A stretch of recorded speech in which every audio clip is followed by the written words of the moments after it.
Welcome. If you found yourself here at this hour, perhaps you're looking for something to accompany the quiet of your evening, or the darkness that precedes sleep.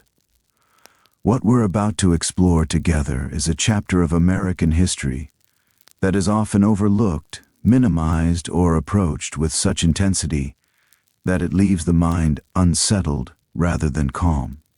Yet it deserves to be witnessed carefully, thoughtfully, and with the kind of sustained attention that allows for genuine understanding. Over the next 2 hours, we'll embark on a journey to the American South, specifically to the Lowcountry rice plantations of what is now South Carolina and Georgia. We'll do this not to disturb or traumatize, but to understand. History has a way of becoming more bearable, paradoxically, when we allow ourselves to sit with it, not passively, but with the kind of patient attention that allows detail and humanity to emerge from beneath the broad strokes of larger narratives. The rice plantations of the Lowcountry represent a particular horror within the American slavery system. Not because slavery anywhere was less terrible, it was not, but because the conditions, the labor, the mortality rates, and the deliberate engineering of maximum extraction from human bodies reached a particular intensity in these swamps. Here, wealth was created at a rate that exceeded even the cotton plantations further inland. And this wealth, this accumulation that would shape American institutions for generations to come, was built on the lives of people who maintained not only their survival but their culture, their spiritual practices, their bonds of kinship and resistance. We will move through 4 distinct paths in our exploration. First, we will descend into the daily rhythm of the rice plantation, the hour-by-hour reality of labor, hunger, disease, family bonds, and the small, quiet acts of resistance that sustained human dignity. We will experience this not as passive observers, but as if you yourself were walking these swamps, feeling this weight. Second, we will meet the people whose names and stories survived or were recovered. The Gullah Geechee people, whose culture emerged from the synthesis of African traditions and American conditions and the moments of organized resistance that punctured the silence of oppression. Third, we will turn to what archaeology, genetics, and historical documents have revealed about this world, the mysteries that scientific investigation has begun to illuminate, the hidden artifacts that enslaved people left behind, and finally, we will look upward, into the houses of those who benefited from this system to understand the architectural, ideological, and political architecture that made this extraction possible, and the legacy that would echo across centuries. Before we begin, it's worth noting that this history is not comfortable. It involves disease, violence, separation, and hunger. It involves the fundamental violation of human autonomy and dignity. We will not shy away from these realities, but neither will we linger unnecessarily on graphic detail. Our purpose is understanding, not trauma for its own sake. The rhythm of this narration is meant to allow your mind to settle, not to jolt it awake. With that understanding, let us begin. Imagine yourself waking in darkness. Not the comfortable darkness of a room where you choose when to rise, but the darkness where you have never chosen anything about this moment. Your eyes open because your body knows, even without a clock or a bell, that dawn is coming. The rhythm of this place has rewritten your internal clock. You are lying on straw that has been pressed into a shape resembling a bed, though it is not one. Around you, in the close quarters of the quarters, you can hear the breathing of others. The air is thick, humid even now, before the day has truly begun, and carrying the smell of closely packed human bodies, the dampness that never quite leaves this place, and something beneath it all that you've stopped noticing consciously but that your body has learned to tolerate. It is the smell of a place where many people live with very little capacity for the basic hygiene that health requires. You are somewhere between 30 and 50 years old. You cannot be entirely sure because birthdays were not marked with precision in the way they might have been elsewhere. You know you are not young. Your joints ache in a way that speaks of decades of labor, and your body carries the accumulated injuries of work that was never designed for human endurance. Perhaps you have been here since childhood. Perhaps you were brought here as an adult, your previous life severed as suddenly as a rope being cut. Either way, this place has become the shape of your world. The uncertainty of your exact age is itself a small violence, a subtraction of the kind of personal knowledge that humans naturally accumulate about themselves. But this is one of many such subtractions. You do not own your body's future. You do not know if your children will be here tomorrow or sold away. You do not know if the pain you feel in your chest is something that will heal or something that will end you. You do not know when your life will end. These uncertainties are not accidental features of your existence. They are structural, intentional, designed. But you do know that dawn is coming, and with it, work. You rise. The movement is automatic, a habit of survival. You do not rush, but you do not delay. Rushing draws attention, attention draws scrutiny, scrutiny brings punishment. But delaying is worse. The day has a rhythm, and you have learned through your years, perhaps decades, that stepping out of rhythm brings consequences more immediate and certain than the general baseline of discomfort and threat that defines your existence here. Around you, others are rising. The quarters are stirring. There is no need for anyone to shout commands yet, though soon there will be. The internal clockwork of this place is wound tight enough that it propels itself, and you have become part of its mechanism. The walk to the rice fields takes you through the plantation grounds. The sun has not yet risen, but the darkness is beginning to thin.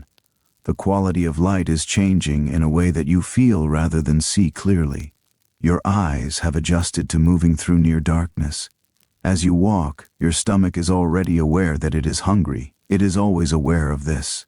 The rations you receive, a portion of cornmeal, some rice, occasionally a small measure of salted fish, are calibrated to keep you alive and working, not to keep you comfortable or nourished in any meaningful sense. You have learned through your body what nutritional scarcity feels like. It is not acute starvation, though that comes in hard winters or when crops fail. It is chronic, persistent, a baseline state of your physical being. You are not permitted to hunt or fish, though the waters around you are abundant with both. This prohibition is not accidental. The enslaved population vastly outnumbers the free population here, perhaps 10 to 1 or more. The prohibition on hunting and fishing is partly practical control, partly a way of ensuring that you remain dependent, partly a way of increasing the margin of extraction. If you were allowed to supplement your rations with the resources around you, the difference would be dramatic. So, you are forbidden. There are consequences for breaking this prohibition. You have seen them, or you know of them. The knowledge is enough to restrain most people most of the time. Fear is a powerful governor of behavior. But there are those who fish anyway, or who hunt, taking the risk. The calculus is simple. The rations will not keep your children alive through a hard winter. The risk of punishment must be weighed against the certainty of slow starvation. Some choose to take the risk. As you walk, your body's exhaustion is already present. You have not yet begun the day's work, and already you are tired. This is the accumulated weight of years of labor, of sleep that is never fully restorative, of a body that is asked to perform more than its resources allow. The plantation around you is still waking. You pass the overseer's house, where a candle or lamp is lit in one of the windows. The overseer is the immediate authority in your world, not the plantation master, who lives in a larger house further away, but the man whose direct orders govern your minutes, and whose authority to punish you is nearly absolute. He is already awake, already preparing for the day of extracting labor from this population that you are part of. You pass areas where you know goods are stored, tools, supplies, implements of agricultural work. You know the geography of this place intimately, in the way that a landscape becomes familiar through repetition. You know where the swamps deepen, where the water is worst, where the insects are most terrible. This knowledge is not formal, it is embodied, learned through constant exposure. The air is becoming warmer. The humidity is already oppressive, and the sun has not yet risen. This is the climate of the Lowcountry, a place where the air itself seems heavy with water, where the warmth and moisture create conditions that are ideal for the rice that grows here, and ideal for the mosquitoes that carry malaria and other diseases. As the sun breaks the horizon, you arrive at the fields.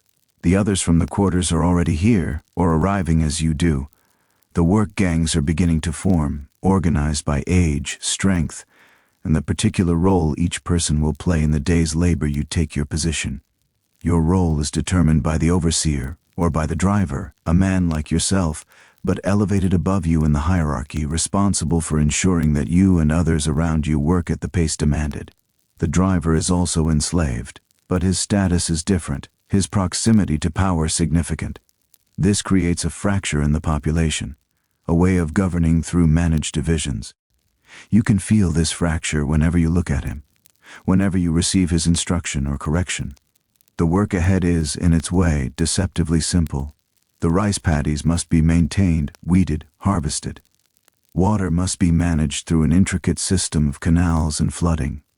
The work is repetitive and physically demanding in ways that wear on the body relentlessly. But the simplicity of the work is coupled with the difficulty of the conditions. You are wading into water that is warm and stagnant, thick with organic matter, filled with organisms that your body will encounter whether you invite them or not. The water reaches your waist, your chest, sometimes your neck. The mud beneath your feet is deep and difficult, requiring constant exertion just to move. Your feet are often bare or in inadequate shoes, and the mud and water are an environment where infections flourish. The heat is already intense, though it is only morning. The sun reflects off the water, intensifying the warmth. The air is absolutely still, no breeze to cool you, no relief from the heaviness. You begin to sweat almost immediately, your body's attempt to cool itself, but the heat is too much, and the sweat merely adds to the slickness of your skin and the heaviness of your body. The insects are present from the first moment. Mosquitoes, flies, and other creatures that seem to exist in this landscape in impossible numbers. They land on your skin, bite, and move on to find another spot. You cannot swat them all. The effort would take all your time and energy. Instead, you simply endure, your skin beginning to swell with welts, the itching building into a constant background sensation that you will carry with you long after the work is done. The malaria that the mosquitoes carry is something you are aware of in your bones. You may have had it, or you will have it. It is so common in this place that it is not a question of if, but of when. The fever, the chills, the profound exhaustion that comes with malaria, these are experiences that you anticipate the way someone in another place might anticipate seasonal illness. Here, malaria is not a rarity, but an expected feature of life, something that will puncture your body several times during each year of your life. The work itself is rhythmic, but the rhythm is exhausting rather than meditative. You reach, you pull, you clear weeds from around the rice plants. You move through water that resists your movement. You focus your attention on your task because the overseer or driver is watching, and because the pace of work is set not by your body's capacity, but by the extraction rate that the plantation requires. The work is organized around what is called the task system.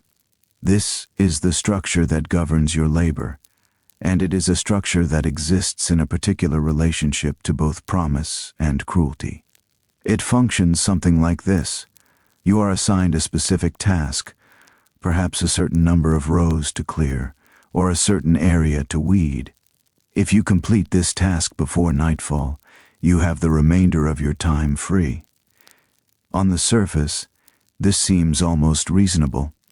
It implies that if you work hard enough, if you are efficient enough, you might have time that is your own. And indeed, this does happen. Some people, on some days, do complete their tasks, and find themselves with time left in the afternoon or evening. But this structure contains its own cruelty. The tasks are calibrated not to what the human body can sustainably accomplish, but to the maximum extraction possible before the body breaks entirely. The tasks assume that you will work without rest, without adequate nutrition, without medical care, in conditions that are actively hostile to human survival. If you fail to complete your task, the consequences are immediate. You are whipped, or you are beaten, or you are confined, or some combination of these things. The punishment is swift enough to serve as a constant reminder that task completion is not optional. Over time, the tasks themselves often increase. As you demonstrate that you can complete a certain amount of work, the expectation rises.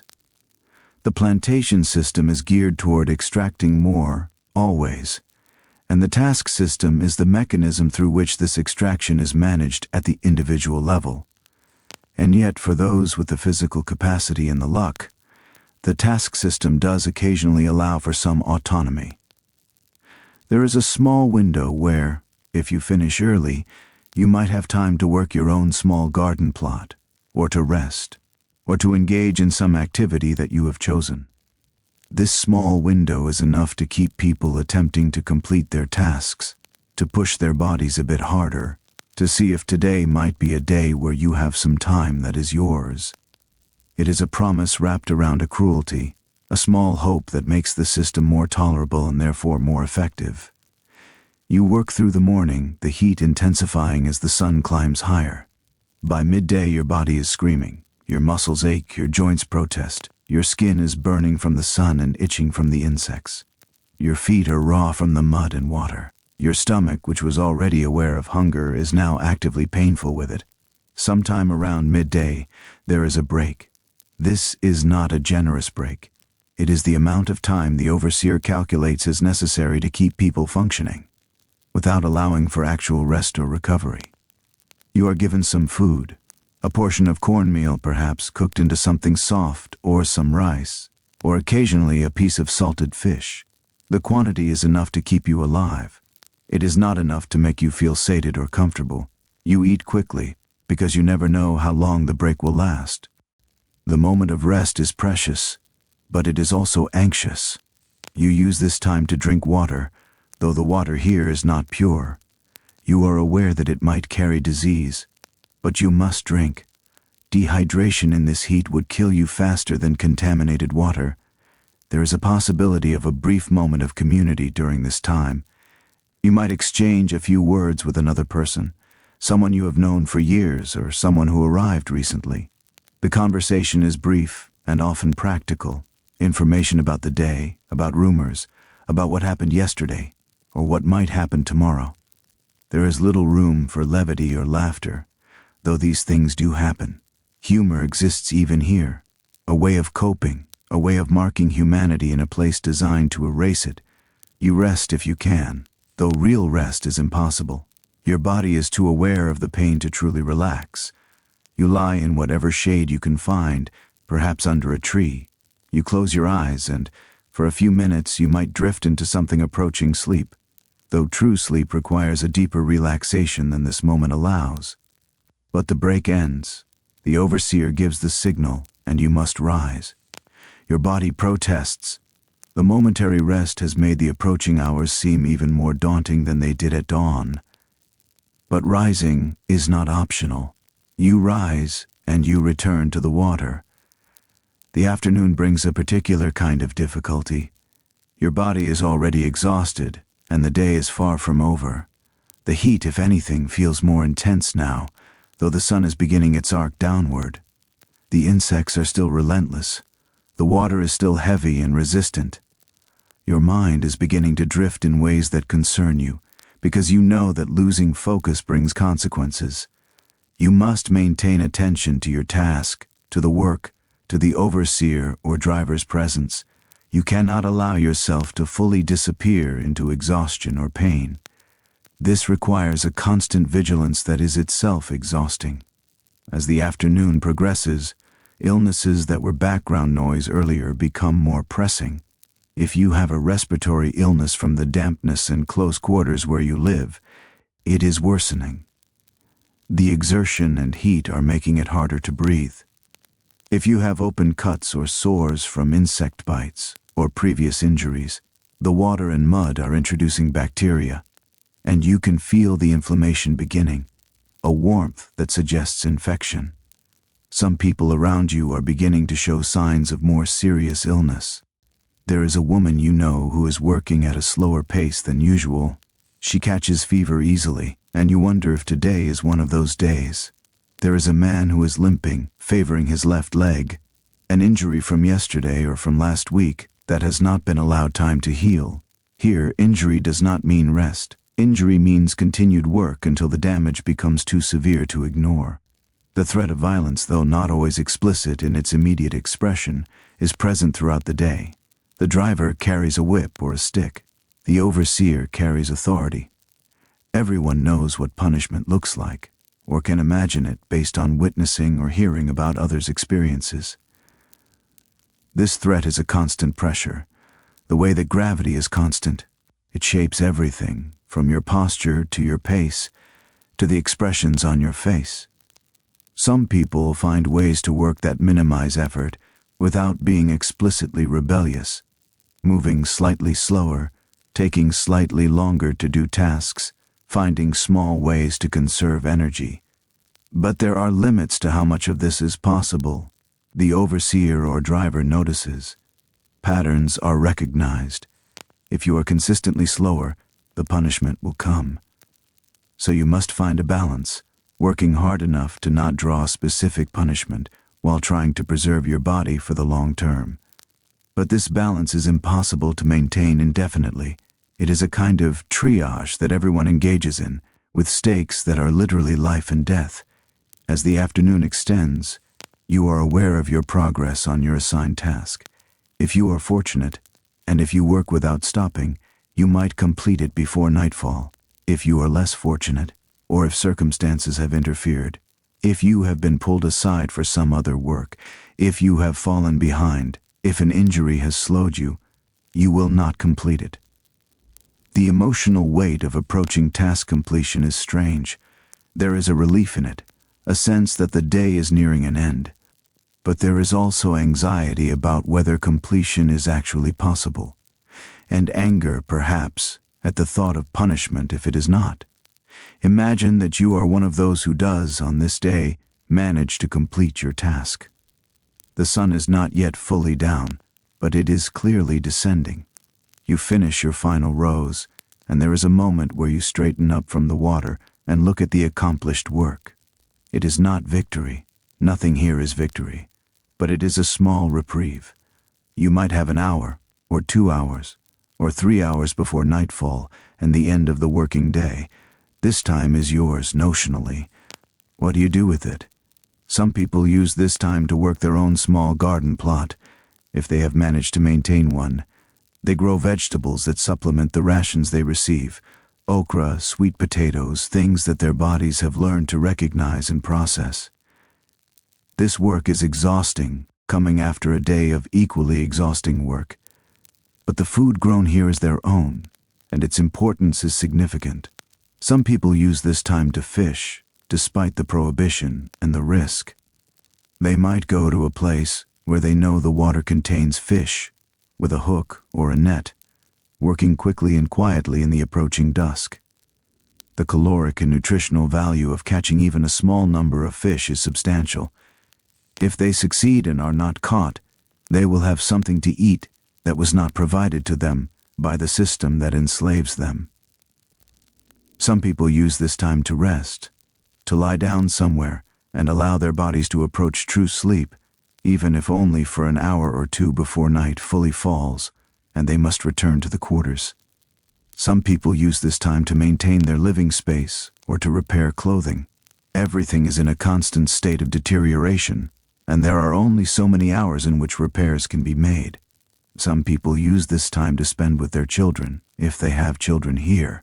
They might sit together or tell stories or simply exist near one another in a way that allows for connection. And some people use this time to attend to spiritual or cultural practices, singing, praying, maintaining rituals and traditions that have been carried from Africa or that have been created here in response to their circumstances. As night approaches, you return to the quarters. The sun has fully set or is setting, and the temperature is beginning to drop, though the reprieve from the heat will be incomplete. The quarters will remain warm and humid through the night. The quarters are a collection of structures, usually built of simple materials: wood, thatch, basic provisions. They are crowded, often holding more people than is comfortable, and the conditions in them are part of what contributes to the spread of disease. There is no running water, no indoor toilet. The smell of the quarters reflects this reality.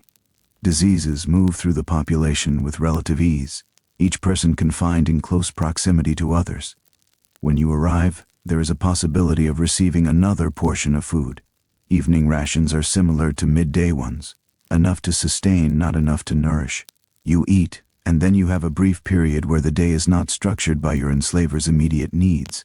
If you have family here, a partner, children, you spend time with them. The relationships that exist within slavery are complicated. Marriage is not legally recognized for enslaved people in most places, but partnerships do form, and they matter deeply. Children are born, and the love that parents feel for children exists despite, or perhaps partly because of, the constant threat that family separation represents. Imagine you have a child here, perhaps a daughter who is 8 years old. She is healthy so far, though her health is not guaranteed. You spend what time you can with her, perhaps trying to teach her something, or simply sitting together. The knowledge that you cannot protect her from what this place will do to her is a constant ache. She might be sold away. She might be worked to death. She will certainly suffer in ways that your hopes for her cannot prevent. But in this moment, she is here, and you are together. Or perhaps you have no family here, and your connections are primarily to others who are also here. People you have worked with for years, people who have become something like family through proximity and shared experience. There is music here sometimes. Singing is a way of maintaining culture, of processing trauma, of creating moments of beauty in a place designed to strip both away. Songs in languages from Africa. Songs created here. Songs that encode resistance and memory and grief and survival. There is storytelling, the transmission of information and wisdom through oral tradition. There is prayer and spiritual practice and the maintenance of beliefs that predate this place and that will survive it. As the night deepens, you attempt sleep. The space where you sleep is inadequate. Too many people, too little room, inadequate bedding. The air is still heavy with heat and humidity. The sounds of the quarters don't fully cease. There is coughing, sometimes, the sound of someone struggling with illness. There is the sound of people shifting in discomfort. There are insects, always. Your sleep, when it comes, is not restful. You wake several times during the night, your body shifting, your mind partially alert even in sleep to threats or discomfort. If you are fortunate, you might get 4 or 5 hours of something approximating sleep. If you are less fortunate, if someone near you is sick, or if you yourself are experiencing symptoms of illness, you might get very little. If malaria is in your body, or if it is entering your body, this might be a night where fever begins. The fever starts as a sense of cold, a chill despite the heat around you. Your body feels aching, your muscles feel weak, and you lie there wondering if this is the onset of what you know is coming, or if it will pass.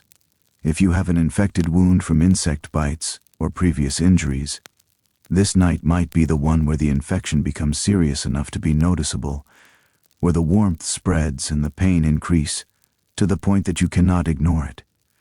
If you have a respiratory illness from the damp conditions, you might wake in the dark struggling for breath, your lungs feeling constricted, your coughing either keeping you awake or keeping others awake. In the moments before dawn breaks again, you wake. The internal rhythm of this place, pulls you toward waking at the same time you woke the day before. Your body has learned this rhythm so thoroughly that external forcing is almost unnecessary. Around you, others are stirring.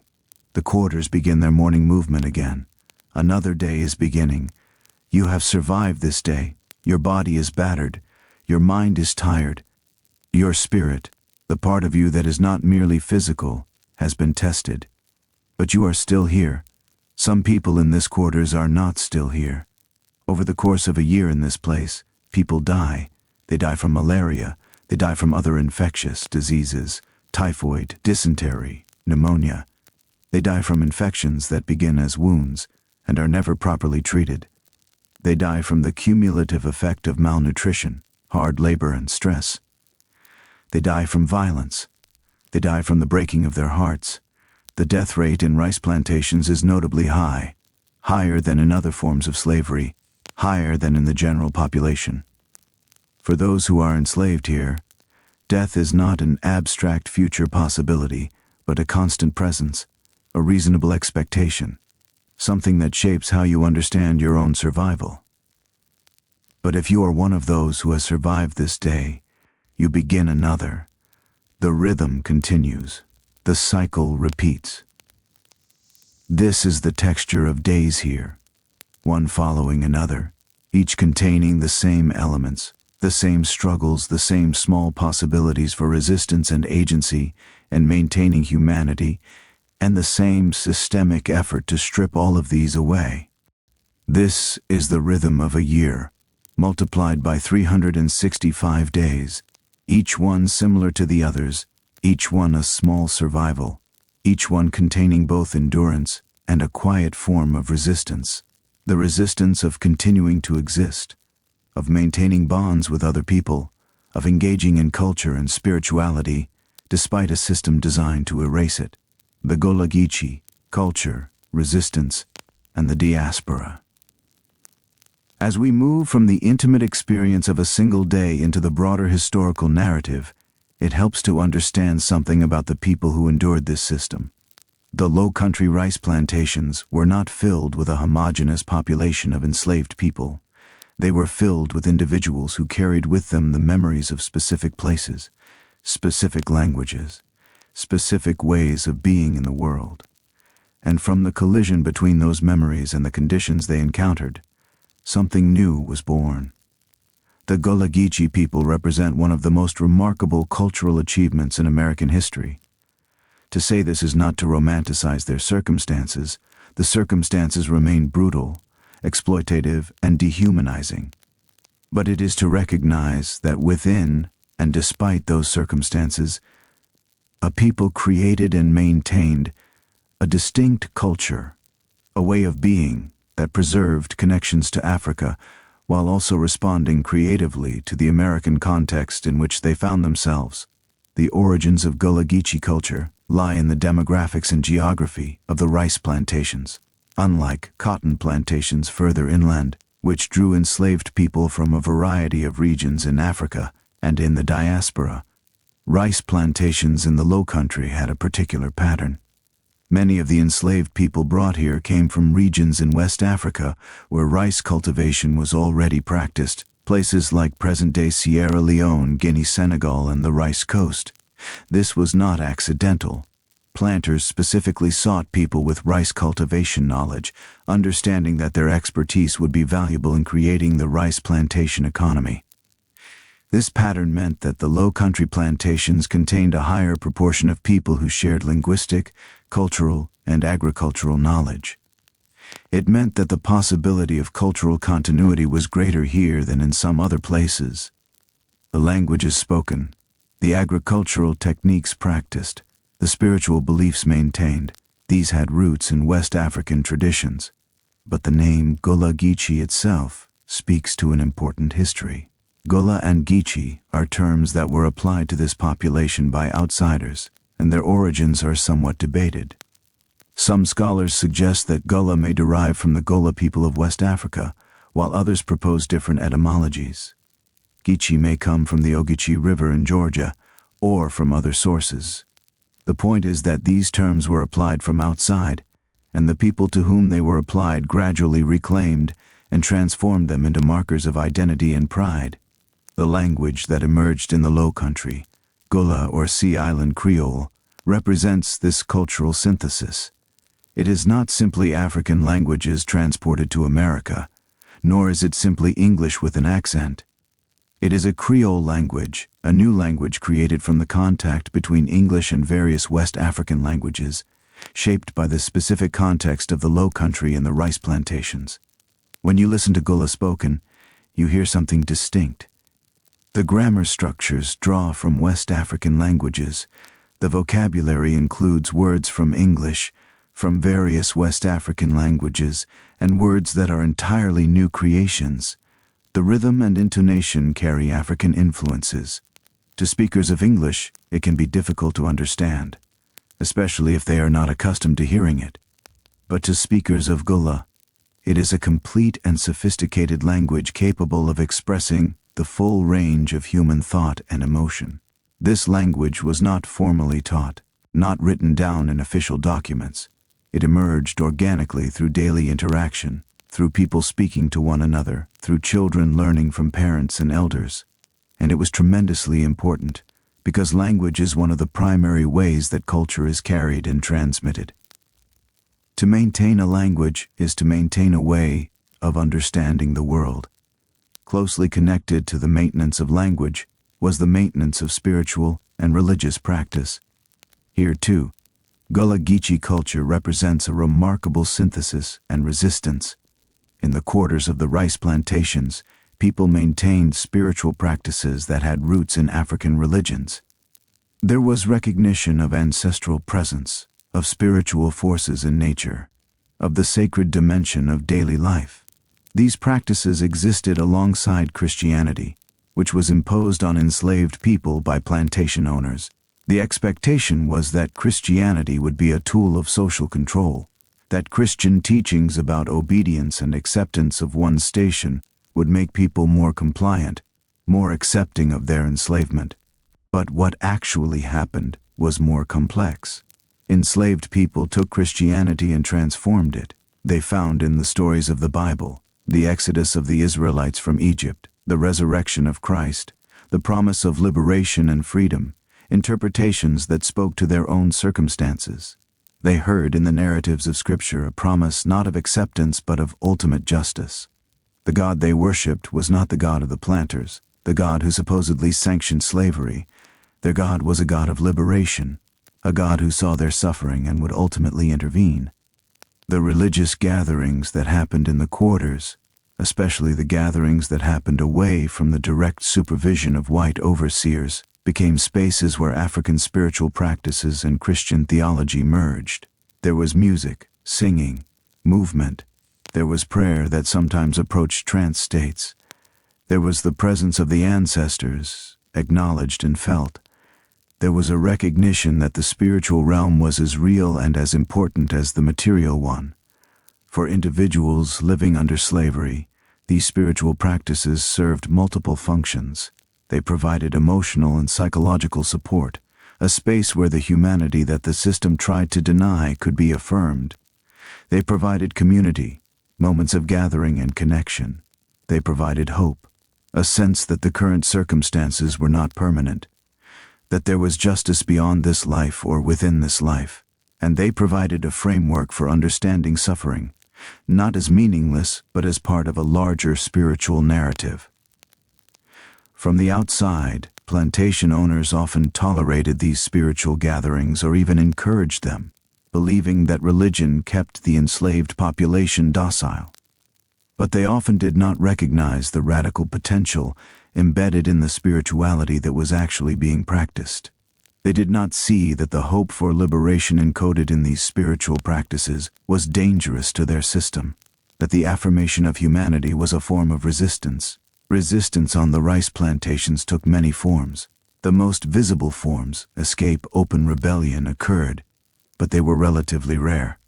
More common were the daily persistent acts of resistance that are sometimes less visible to historical record, but were no less significant in their implications. There was the resistance of maintaining dignity in the face of dehumanization, There was the resistance of preserving cultural practices despite attempts to erase them. There was the resistance of working in ways that minimized harm to oneself while maintaining the appearance of compliance. There was the resistance of creating small spaces of autonomy within an oppressive system, a garden plot, a moment of privacy, a relationship that belonged to oneself rather than to the system. There was also the resistance of communication and information sharing. News traveled between plantations despite efforts to prevent it. Information about which overseers were brutal, which plantations were worst, which areas offered possibilities for escape. This information was passed between people, carried along networks of kinship and association that the system could not fully control. Some people engaged in more overt forms of resistance. They stole from the plantation, food, tools, anything that could be used or traded. They worked slowly or deliberately performed tasks inadequately. They feigned illness or injury. They broke tools. They ran away, either temporarily or permanently. Each of these acts carried risk. Each could result in punishment. But each was also an assertion of will, a refusal to be entirely compliant, a claim on some small space of autonomy. And there was the resistance of family and kinship structures. Despite the attempts to prevent stable families, people formed partnerships, had children, raised those children with love and care and cultural transmission. The family structure is designed to be broken by slavery, but it was not entirely. Kinship networks persisted. They provided support, meaning, and a reason to continue living. Within this landscape of persistent daily resistance, there were also moments of larger, organized, more explicitly, political resistance. The most significant of these in the Lowcountry context is the Stono Rebellion, which occurred in 1739. The Stono Rebellion began on a Sunday morning in September. It was likely led or coordinated by individuals with military experience, possibly people who had been soldiers in Africa before being enslaved. The rebellion involved approximately 20 enslaved people from the Stono plantation, who rose up and killed the overseers and plantation managers on that plantation. They then moved through the countryside, burning plantations, killing white residents, and attempting to reach Spanish territory in Florida, where there was a possibility of freedom. As they moved, they were joined by other enslaved people. The rebellion grew to perhaps 80 or more participants. For a brief period, it seemed possible that this uprising could become something more significant, something that might threaten the plantation system itself. But the rebellion was suppressed. It was suppressed because the planter class responded with overwhelming force, because the militia mobilized quickly, because there were limitations to what the rebels could accomplish without weapons, training, and organized support that they did not have. The rebellion ended in violence. The participants were captured and executed. Their heads were placed on poles as a warning to others who might consider rebellion. Yet the Stono Rebellion remains historically significant for several reasons. First, it demonstrated that enslaved people had not accepted their enslavement passively. They organized. They acted. They were willing to die in an attempt to be free. Second, it terrified the planter class. The rebellion demonstrated the vulnerability of the system, the constant threat posed by the enslaved population that vastly outnumbered them. Third, in response to the rebellion, the planter class made efforts to increase control, more restrictions on gatherings, on movement, on communication. But the rebellion also demonstrated the possibility of resistance, and that possibility could not be erased. The Stono Rebellion is not often taught in detail in American history classes, and the names of the people who led it are largely lost to history. But it represents a moment where resistance became explicit, organized, and public. Beyond the large event of Stono, there are individual stories, some preserved in documents, some preserved in oral tradition, some pieced together from fragmentary evidence. These stories matter because they give us insight into particular lives, particular acts of resistance, particular ways of maintaining humanity. There are stories of women who used knowledge of herbs and plants to control their own fertility, who refused to bear children into slavery even while their bodies were under the threat of coerced reproduction. There are stories of people who maintained connections to spiritual practices, who served as healers and spiritual leaders within their communities, who preserved knowledge that predated this place. There are stories of people who learned to read and write, who carried forbidden literacy, who were therefore dangerous to the system because they could access information and could potentially communicate in ways that the illiterate could not prevent. There are stories of skilled workers, blacksmiths, carpenters, people with valuable knowledge, who used their skills to create tools, to communicate, to maintain leverage. There are stories of people who escaped, either successfully reaching freedom or returning to help others escape. The Underground Railroad is often thought of as primarily a northern phenomenon, but people escaped from the rice plantations to the north, to the Caribbean, to other places. Some of these escapes were organized, some were individual acts of desperation and courage. There are stories of people who negotiated with the system itself, who found small ways to leverage the inconsistencies and gaps in the system's control. Some people purchased their own freedom through labor and savings. Some negotiated better conditions by demonstrating valuable skills. Some carved out spaces within the system that, while still oppressive, were marginally less terrible than the alternatives. These stories are not always well documented. Many names are lost. But they matter because they represent the fact that within the system, people were still agents. They were not just victims, though they were certainly that. They were people making choices, even when those choices were constrained by overwhelming forces. They were people maintaining relationships, transmitting culture, asserting will in small and large ways. One of the most remarkable aspects of Gullah Geechee history is that this culture did not disappear after slavery ended. The Gullah Geechee people persist to this day, primarily in the Lowcountry regions of South Carolina and Georgia, in areas that their ancestors inhabited. They maintain Gullah language, maintain spiritual practices that blend Christianity and African traditions, maintain foodways and artistic practices that connect to their heritage. This continuity is remarkable because it speaks to the power of cultural transmission, to the way that even within and after the brutal conditions of slavery, people maintained connections to their heritage and to their identity. Children learned Gullah from their parents and grandparents. They learned foodways, how to prepare okra, how to make sweetgrass baskets, how to catch and cook fish. They learned spiritual practices. They learned stories. After slavery ended, the Gullah Geechee people continued to face discrimination and economic marginalization, but they also maintained their communities. They maintained their land in many cases through careful stewardship. They maintained their cultural practices even as the broader culture sometimes dismissed or denigrated them. In the 20th and 21st centuries, the Gullah Geechee culture has been the subject of increasing scholarly and popular interest. Linguists have studied the Gullah language. Anthropologists have studied the cultural practices. There has been recognition that this culture represents something important, a unique synthesis, a remarkable achievement of cultural preservation and creation under the most difficult circumstances. The Port Royal area of South Carolina has been designated a Gullah Geechee Cultural Heritage Corridor by the U.S. National Park Service, recognizing the historical and cultural significance of this region. This recognition is partial recompense for centuries of erasure and marginalization.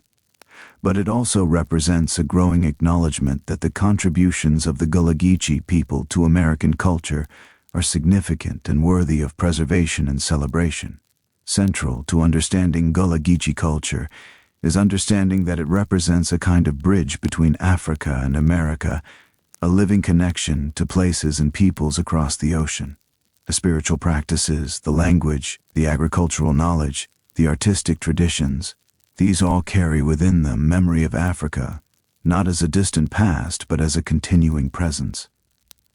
This is not to say that Gullah Geechee culture is simply African culture transplanted to America. That would be inaccurate.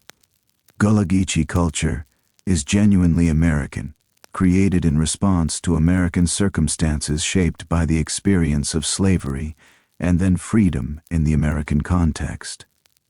But it carries African elements, and it maintains a kind of memory of Africa even for people who have never traveled there.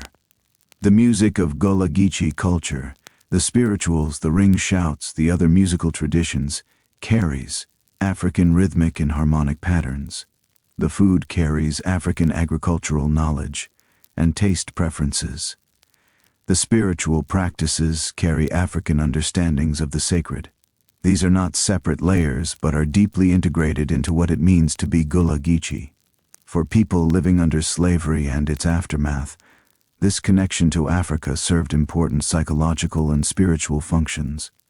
It maintained a sense of continuity with a place that had been brutally severed. It allowed for a form of resistance, the assertion that your identity was not determined solely by your enslavers, that you came from somewhere else, that you carried within you something that predated and transcended the plantation system. At the same time, it is important to recognize that Africa itself was not uniform, that African traditions were themselves varied and complex. The people brought to the rice plantations came from different regions, spoke different languages, practiced different spiritual traditions. The synthesis that occurred here was not simple. It was complex, involving negotiation between different traditions, the elevation of some elements, and the diminishment of others. The creation of new forms that belonged fully to neither the African past nor the European American present, but to the unique circumstance of the Lowcountry. The music and storytelling traditions of Gullah Geechee culture deserve particular attention because they represent a unique form of resistance and preservation. Spirituals, work songs, ring shouts. These musical forms emerged from the rice plantations and other spaces of slavery, and they carry within them layers of meaning, codes, and messages that spoke to the enslaved people themselves, while often remaining opaque to their enslavers. Consider the spiritual Follow the Drinking Gourd, a song that appears in various forms across the South, and that is believed to have served as a map for people escaping slavery through the Underground Railroad. The drinking gourd is the Big Dipper, a constellation visible in the northern sky. The song provides directions for escape, encoded in what sounds on the surface like a simple religious song about following a gourd for water. The genius of this is that it allows the song to be sung openly, to circulate, without the explicit political meaning being immediately apparent to those in authority. Or consider the ring shout, a form of worship that emerged on the plantations and that blends African musical and movement traditions with Christian worship. The ring shout involves participants moving in a circle, singing, dancing, sometimes reaching states of spiritual ecstasy.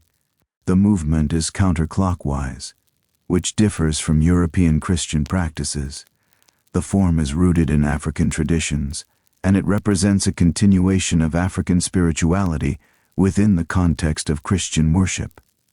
For people experiencing the ring shout, it was a moment of deep spiritual connection, of community, of cultural continuity.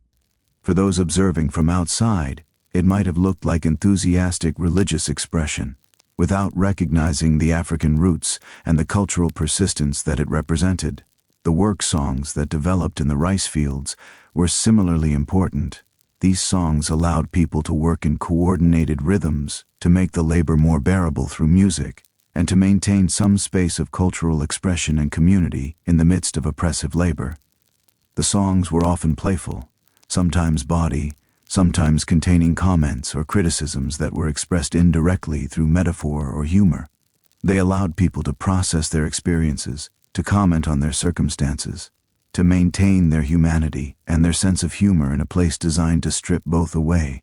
The stories that were told in the quarters and gathered moments passed down through generations, similarly, served multiple functions.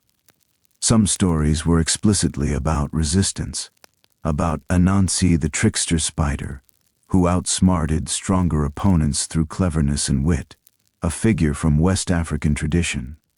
These stories taught lessons about resistance, about finding ways to survive and prevail against odds, about the power of intelligence and creativity over brute force. Other stories were about the past, maintaining memory of Africa, of families separated by the slave trade, of ancestors and their stories. The storytelling tradition was not merely entertainment, though it was that too. It was a way of transmitting values, of maintaining cultural knowledge, of coping with trauma, of passing down wisdom that had been accumulated over generations. It was a way of maintaining identity in a system that tried to deny that enslaved people had pasts, had culture, had anything but the present moment of servitude. Another crucial dimension of Gullah Geechee cultural preservation was the maintenance of agricultural and food knowledge. The task system, though brutal, did allow some people some time to cultivate their own gardens. These gardens were not marginal spaces. They were central to survival and to cultural continuity. Enslaved people on the rice plantations grew okra, sweet potatoes, greens, beans, and other vegetables. These plants were deliberately chosen, in many cases. Okra, for instance, is an African plant, not native to the Americas. The knowledge of how to grow okra, how to prepare it, how to use it in various dishes was carried from Africa to America by enslaved people. The same is true for other crops and foodways. The ability to maintain these gardens and these food traditions meant that people could eat food that was familiar, that connected them to their heritage, that was nutritionally more adequate than the rations alone. Beyond the individual gardens, there was also knowledge about fishing and hunting, about gathering wild plants and using them for food and medicine. This knowledge was also African-rooted in many cases, adapted to American plants and conditions. The prohibition on hunting and fishing was a prohibition not just on a source of food, but on a form of knowledge, a way of being in relationship with the land that connected people to their heritage. Women, in particular, maintained much of this agricultural and food knowledge. They were the ones who typically tended the gardens, who prepared the food, who knew which plants could be used for medicine, which plants could be used for spiritual purposes. Women's knowledge was often differently valued in plantation society. It was not always visible to those in authority in the same way that men's labor was, but it was nonetheless crucial to community survival and cultural maintenance. The foodways that developed on the rice plantations, the particular ways of preparing food, the combinations of ingredients, the seasonality of eating, represent a unique American cuisine that draws on West African, European, and Native American traditions, synthesized through the experience of slavery. Lowcountry cuisine, which is recognizable today in the restaurants and home kitchens of South Carolina and Georgia, has its roots in this synthesis. The knowledge encoded in how to cook, what to cook, how to combine flavors and ingredients, represents the creativity and sophistication of the people who developed these traditions under the most difficult circumstances. Though the plantation system was designed to be total, to control every moment and every resource, there were spaces within and alongside it where enslaved people engaged in economic activity. This is an often overlooked dimension of plantation life. People traded with each other, sold things, accumulated small amounts of wealth or goods. Some of this economic activity occurred within the task system framework.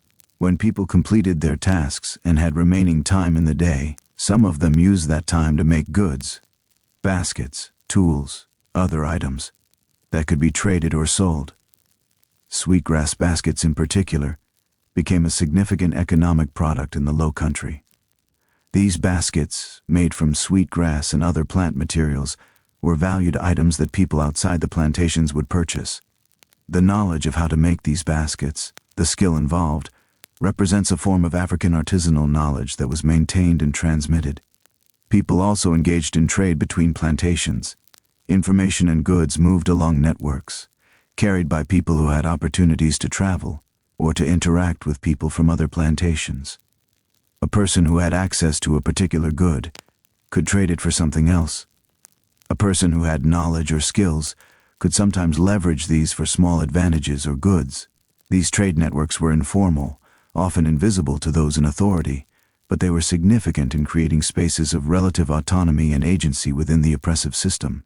Some enslaved people accumulated enough wealth or goods to purchase their own freedom, or to negotiate better conditions for themselves or their families. This was rare, but it happened. The ability to do this depended on particular circumstances: living on a plantation where the overseer was less strict, having particular skills that were valued, having connections to traders or merchants who could facilitate sales. But the fact that it was possible, even rarely, meant that it was an avenue that some people pursued. Learning to read and write in a system where this knowledge was forbidden or restricted represents another form of resistance and cultural maintenance. Literacy allowed enslaved people to access information, to communicate in ways that could not be monitored, to understand documents and legal systems that affected their lives. There are records of enslaved people who learned to read, sometimes taught by sympathetic white people, sometimes teaching each other. Some learned through exposure, by living in households where reading and writing occurred, by observing and absorbing knowledge. Others taught themselves or were taught by other enslaved people who had acquired literacy. This forbidden knowledge was valuable in concrete ways. A person who could read legal documents, could understand news from newspapers, could read passes or other documents that might be useful in escape. But literacy also had value beyond its practical applications. It was a way of asserting intelligence, of claiming participation in the intellectual world that was supposed to be reserved for the educated and the free. It was a form of resistance, simply through the assertion that enslaved people were capable of learning, of thinking, of engaging with complex ideas. The teaching and transmission of literacy among enslaved people was an act of profound resistance. It was an assertion that enslaved people were fully human, fully capable of intellectual achievement, despite the ideology of slavery that denied this.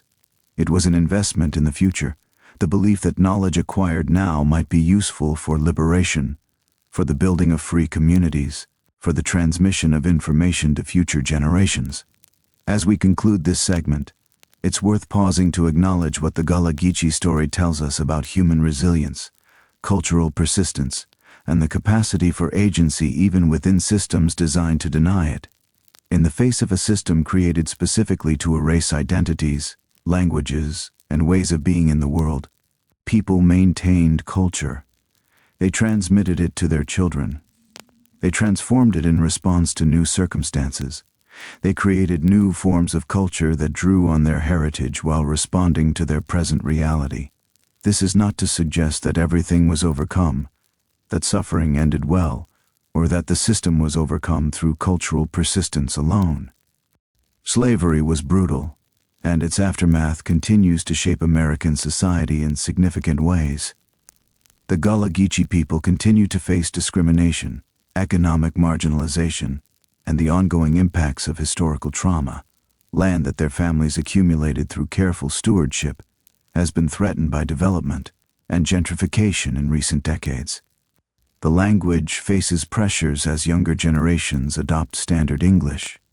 But the Gullah Geechee people persist, and their persistence has its own kind of dignity and importance. The culture that emerged and persists, Gullah language, Gullah spirituality, Gullah foodways and artistic practices, Gullah music and storytelling traditions, represents something remarkable about human capacity to create meaning and identity even in the most constrained circumstances. It represents the fact that the enslaved people of the Lowcountry were not simply victims, though they were certainly that. They were creative, intelligent, culturally sophisticated people who made choices and built communities and transmitted heritage. They were people who sang, who told stories, who grew food, who created beauty, who resisted in small and large ways. The rice plantations of the Lowcountry, for all their brutality, for all the suffering they contained, were also places where remarkable human achievements occurred. The daily work in the swamps that we explored in Segment 1 was indeed brutal and exhausting. But alongside that brutality, alongside that exhaustion, people were creating and maintaining culture. They were singing songs that encoded resistance and memory. They were telling stories that transmitted wisdom and values. They were growing food that connected them to their heritage. They were building communities and family structures despite systematic attempts to prevent them. They were engaging in forms of spiritual practice that affirmed their humanity and their connection to something larger than the plantation system. Understanding this fuller picture, the brutality and the resistance, the suffering and the creativity, the oppression and the cultural achievement, is essential to understanding what happened on the rice plantations. It allows us to see the enslaved people not as passive victims but as active agents, not as one-dimensional sufferers but as complex human beings who maintained their humanity despite systems designed to strip it away. As we move into our next segment, we will turn our attention to what archaeology, genetics, and material culture analysis have revealed about life on these plantations. We will explore the physical evidence that has survived, the hidden histories that have been uncovered through scientific investigation, and the ways that modern research continues to illuminate the lives of people whose stories might otherwise have been lost to history. The mysteries of rice country, archaeology and hidden histories. For centuries, the story of the rice plantations was told primarily through the records kept by the planters themselves. The account books, the correspondence, the legal documents. These records tell us much about the economic calculations of slavery, about the profit margins and the investment strategies, about how wealth was accumulated. But they tell us very little about what life was actually like for the people who were enslaved. The voices of those people were largely absent from official documentation, deliberately excluded from the record.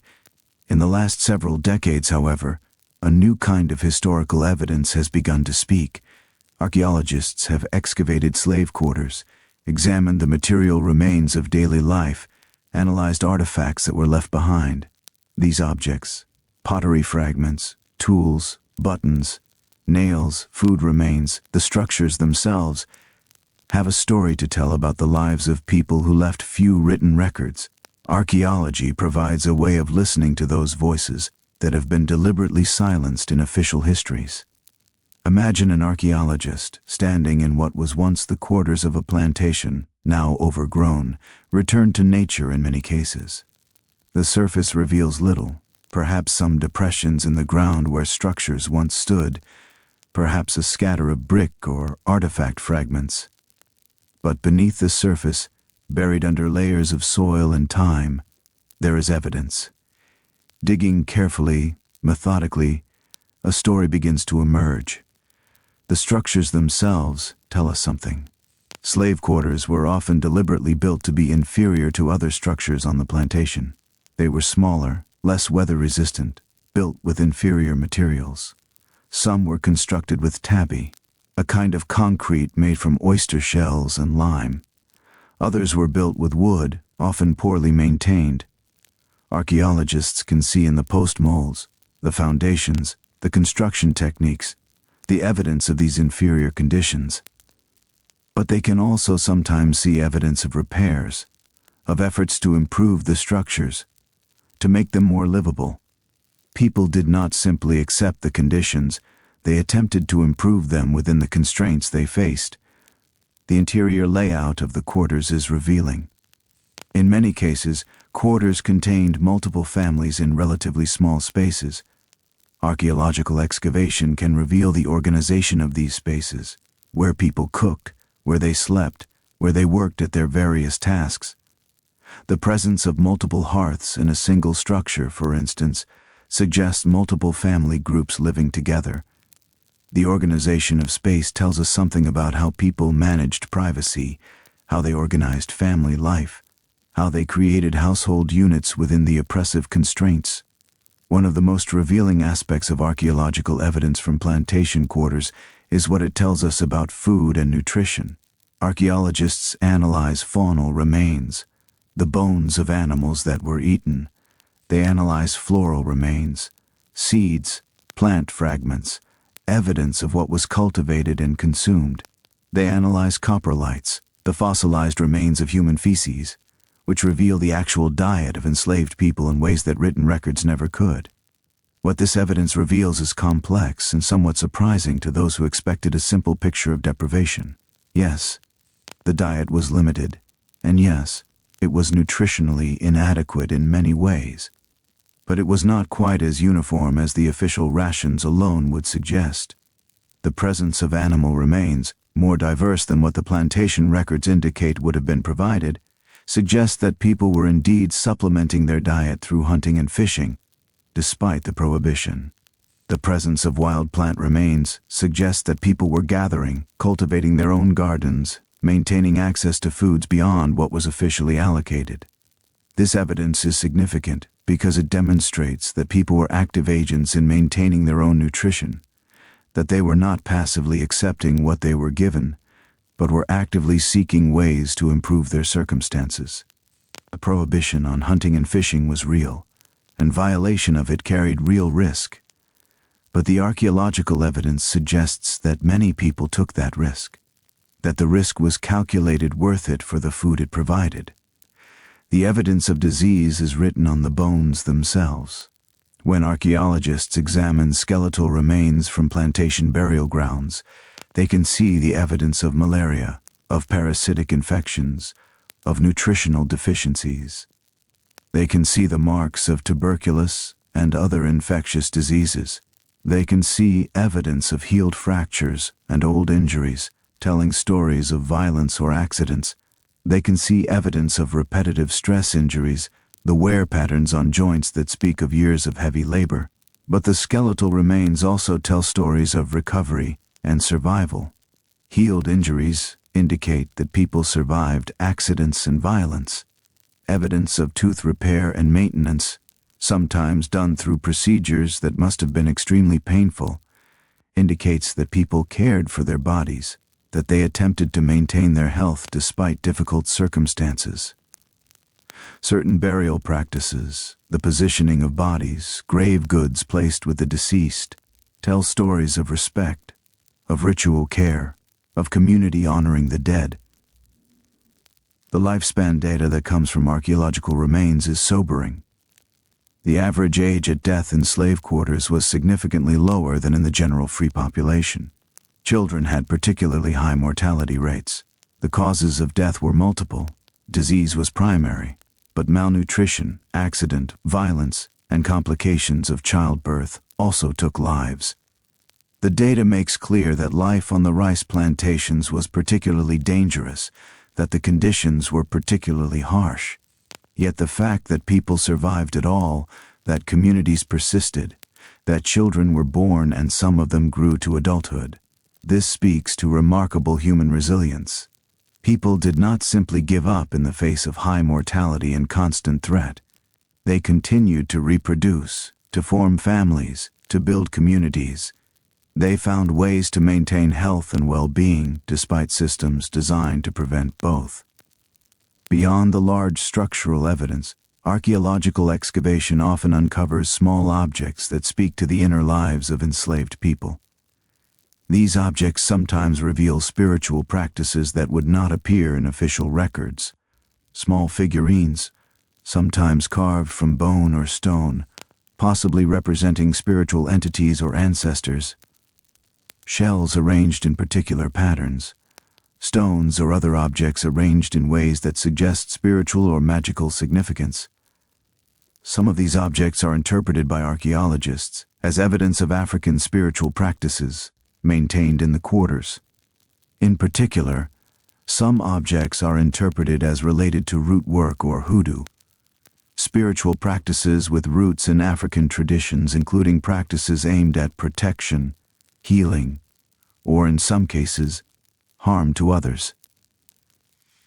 The presence of these objects in archaeological contexts, buried in houses, placed in particular locations, suggests that people were maintaining spiritual practices, that they were seeking magical protection or intervention in their circumstances. The interpretation of these objects is sometimes contested. Not all scholars agree on what these objects meant or how they were used, but their presence indicates that something significant was occurring, that people were engaging in practices that they considered important, enough to incorporate into their living spaces or to leave behind as they moved. Hidden compartments in structures sometimes reveal hoarded objects, items that people had saved that they valued for reasons other than their immediate practical utility. A piece of cloth, perhaps, that had been carefully preserved. A coin or other object that might be valuable for trading or for accumulation toward freedom purchase. These hoarded objects tell us about people's hopes, about what they valued, about the things they considered worth saving. Broken pottery is particularly revealing.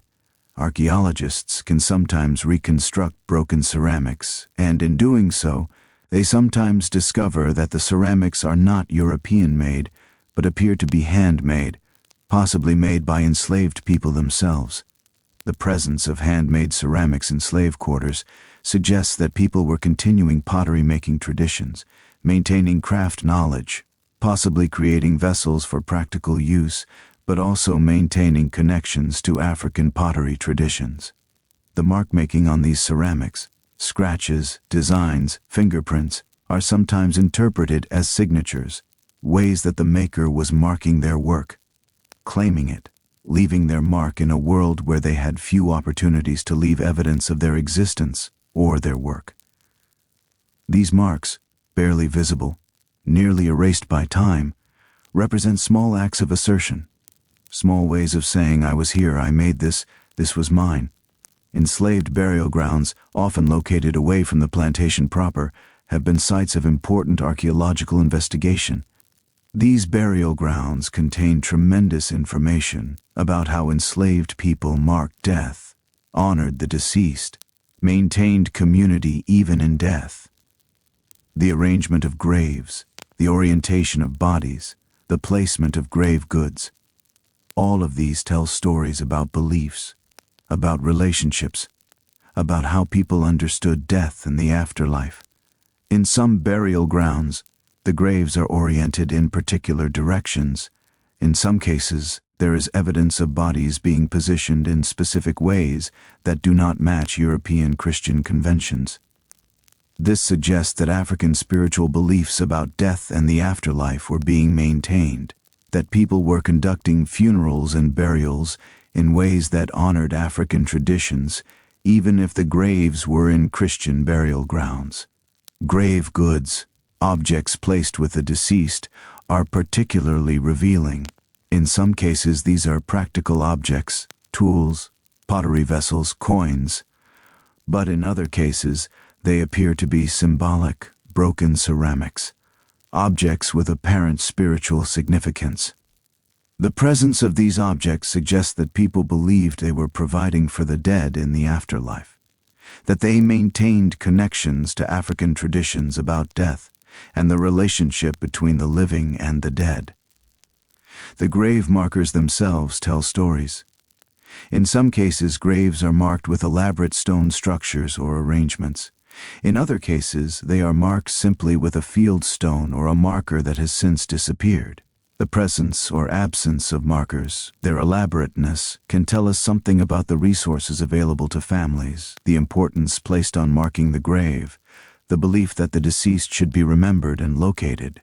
In some cases, human remains show evidence of ritual treatment, wrapping, particular positioning, care taken in burial. In other cases, the burial practices seem hastier, perhaps reflecting the speed with which enslaved people sometimes had to dispose of the dead due to the high mortality rates and the practical constraints of burial. But even hasty burials sometimes contain evidence of care, of ritual, of recognition that death is significant and deserves some level of ceremony. One particularly important aspect of burial archaeology is what it reveals about population composition.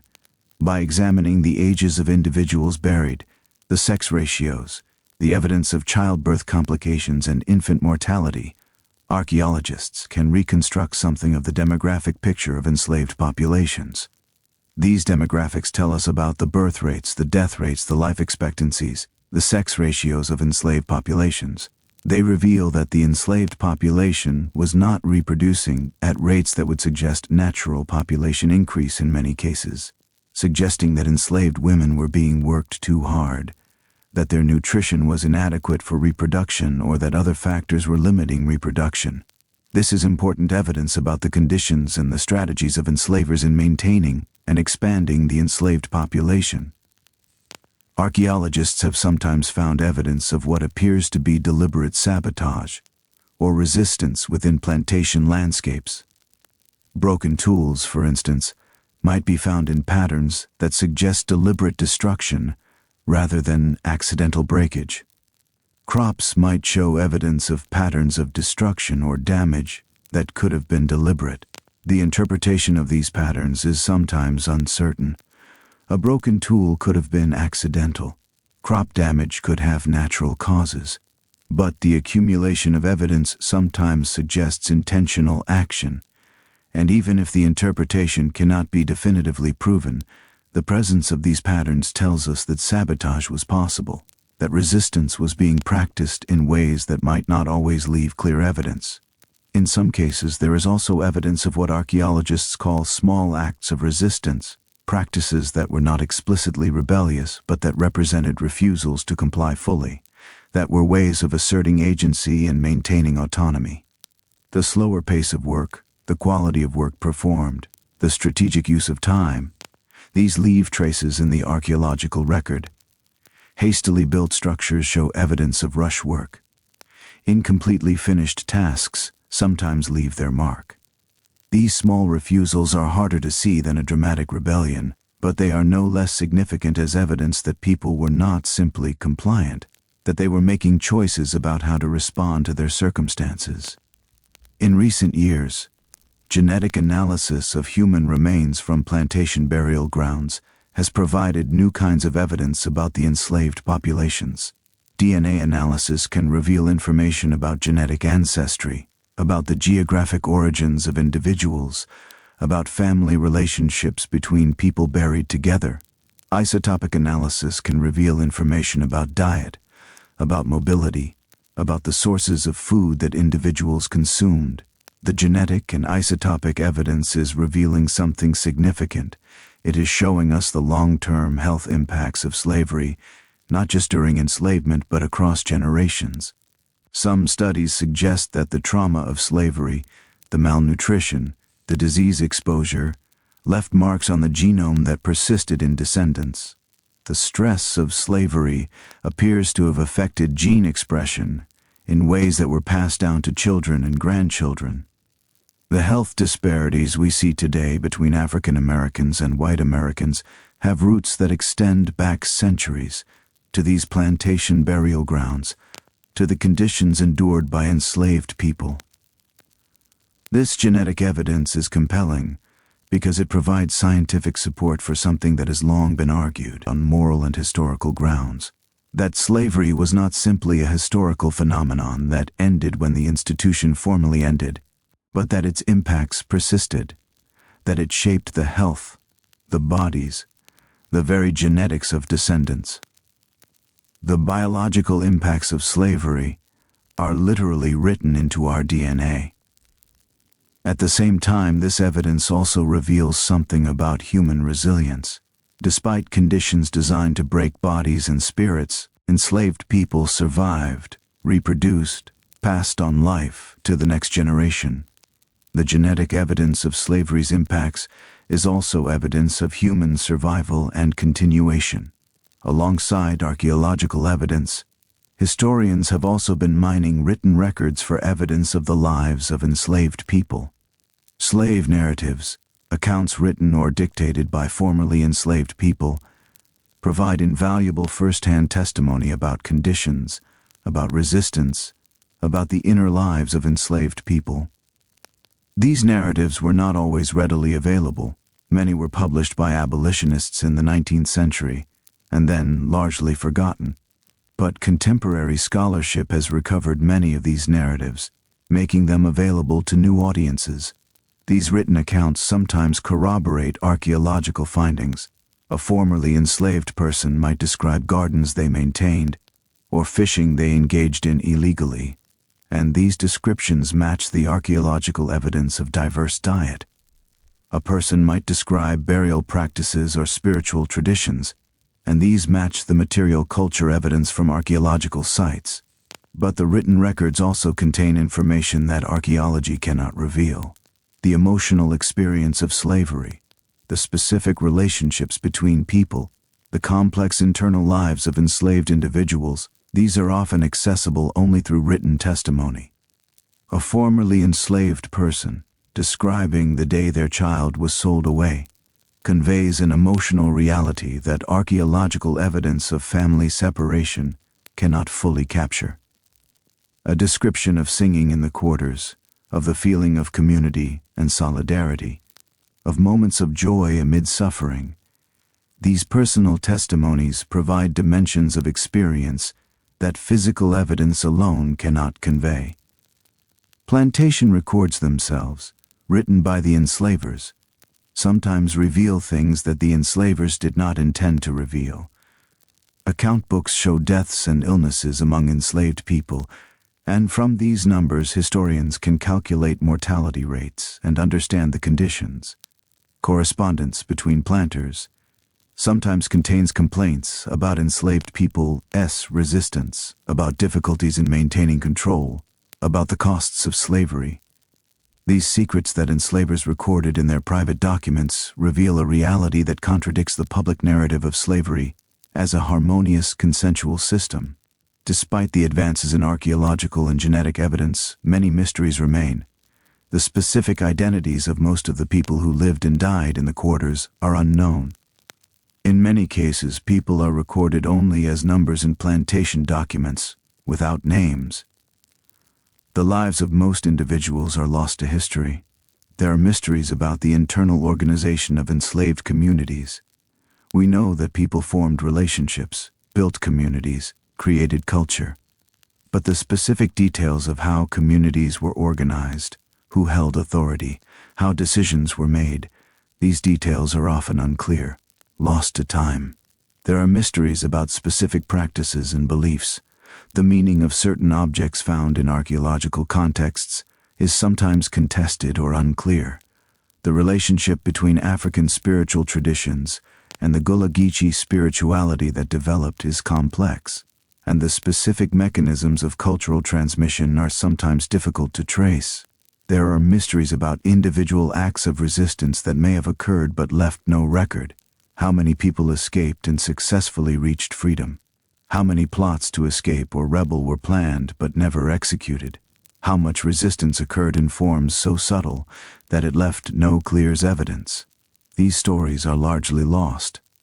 There are mysteries about the genetic legacy of slavery.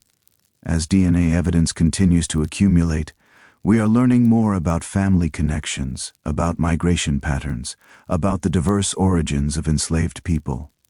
But there is still much to learn about how these genetic patterns connect to the lived experiences of individuals and communities. The archaeological and historical work of recovering the stories of enslaved people continues. New technologies, DNA analysis, isotopic analysis, advanced imaging, provide new ways of accessing evidence from the past. New excavations continue to uncover material remains. New scholarship continues to mine existing records for information that previous scholars might have overlooked. Importantly, this work is increasingly being done by scholars from within African American communities, by people whose ancestors lived through slavery, by people with invested interest in understanding and honoring the experiences of enslaved people. This represents a significant shift from an earlier era, when the study of slavery was primarily conducted by white historians and archaeologists. The perspectives and priorities of Black scholars are bringing new questions, new interpretations, new understandings to the material and documentary record. There is also increasing recognition of the importance of community-based archaeology, where the communities descended from enslaved people are partners in the archaeological process, helping to shape research questions, interpreting findings, ensuring that the work honors the people being studied rather than simply treating them as objects of academic study. This collaborative, community-engaged approach is leading to new insights and new ways of understanding the past.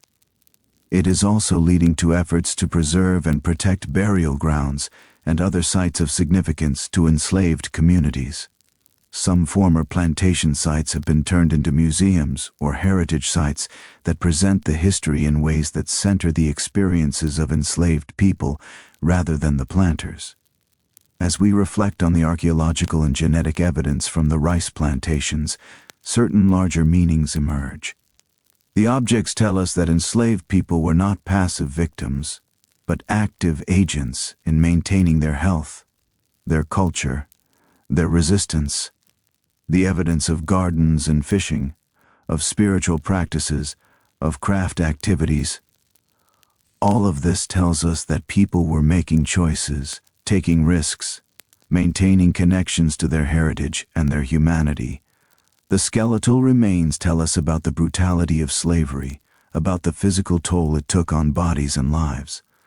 But they also tell us about resilience, about people who survived, who lived to adulthood, who had children, who passed on life to the next generation despite conditions designed to prevent this.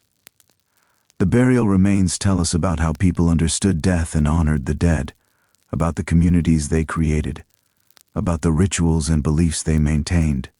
The graves themselves are monuments to people who were not supposed to matter, to people whose humanity was denied, but who were nonetheless remembered, honored, buried with care.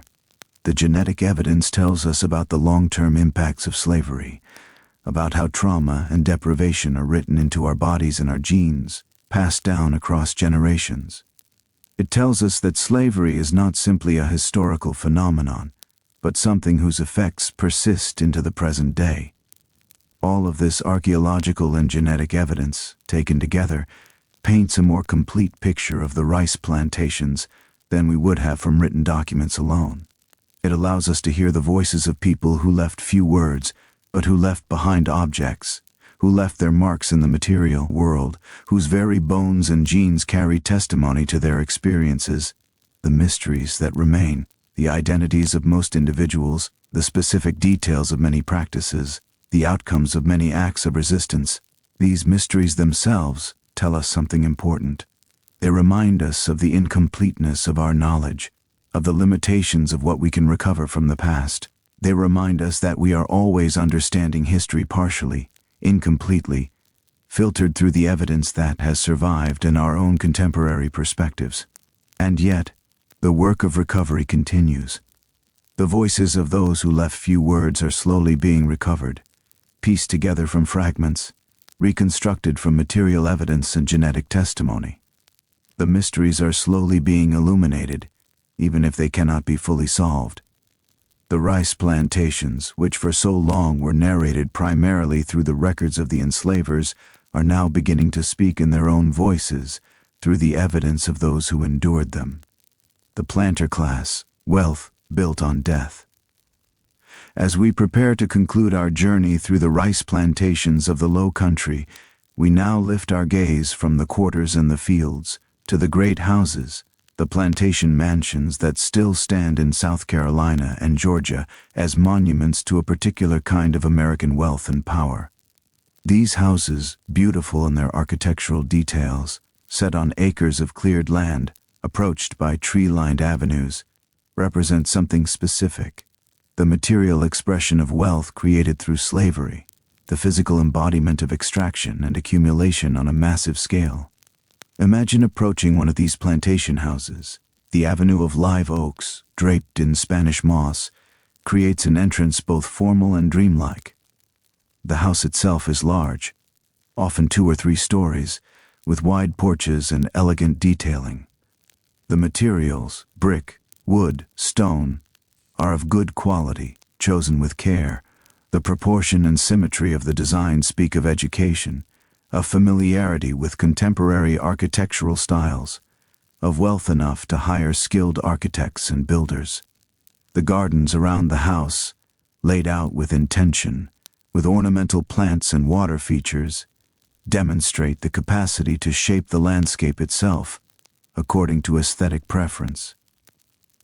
This house was not built by the planter himself. Of course, it was built by enslaved people, the skilled workers who had been trained in carpentry, masonry, and other crafts, and the unskilled laborers who performed the basic work of construction. The money that paid for this construction came from the rice plantations, from the labor of hundreds of enslaved people working in the swamps.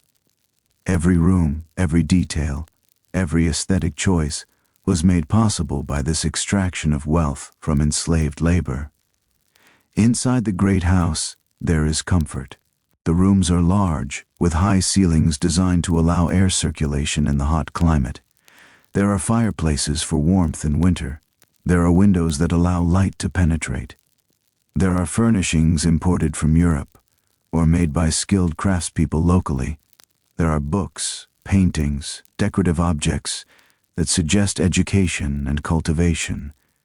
There is space for privacy, space for entertaining, space simply for existing without crowding, without constant proximity to others. The contrast between this space and the quarters is extreme. A planter who spent the day in this comfortable house, sitting on a wide porch in the evening, might then walk through the plantation grounds toward the quarters, where hundreds of people lived in crowded, uncomfortable conditions. The distance between these two worlds was sometimes short, a few hundred yards perhaps, but the gulf in quality of life was vast. The daily life of a plantation owner was shaped by the structure of slavery in ways that were different from but no less consuming than the daily lives of the enslaved people we encountered in Segment 1. The planter's day was organized around authority, around the exercise of power, around the maintenance of control. The planter typically woke later than the enslaved people on his plantation. There was no need for him to begin work at dawn. But his day was nevertheless shaped by the plantation's schedule. A planter might take a ride through the fields to inspect the work, to ensure that the overseer was maintaining adequate pace, to observe the state of the crops. This inspection served practical purposes, to monitor progress toward the goals of production, but it also served ideological purposes. The visible presence of the planter, moving through the fields, exercising observation and judgment, reinforced the hierarchy, reminded people of the authority structure. The overseer, who managed the day-to-day operations, reported to the planter. Information flowed upward about production rates, about problems with the enslaved population, about illnesses or deaths. The planter, in turn, made decisions about how to manage the labor force, about what level of violence or punishment was appropriate, about how much to invest in maintenance versus extraction of maximum short-term profit. For planters, constant vigilance was necessary. The enslaved population vastly outnumbered the free population. The potential for uprising was ever present. Even planters in other regions, who kept fewer enslaved people, spoke of their fear, their constant awareness of the possibility of rebellion.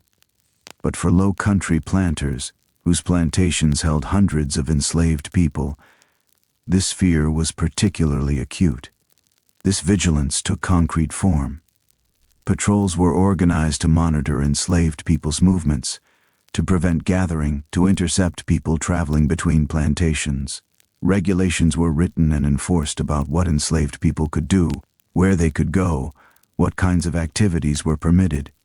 Punishment was administered not only for violations, but as a general deterrent, to make clear the consequences of resistance. A planter might also spend part of his day in social activities with other planters, visiting neighboring plantations, engaging in hunting or other leisure activities, discussing business and politics. These social interactions served multiple purposes.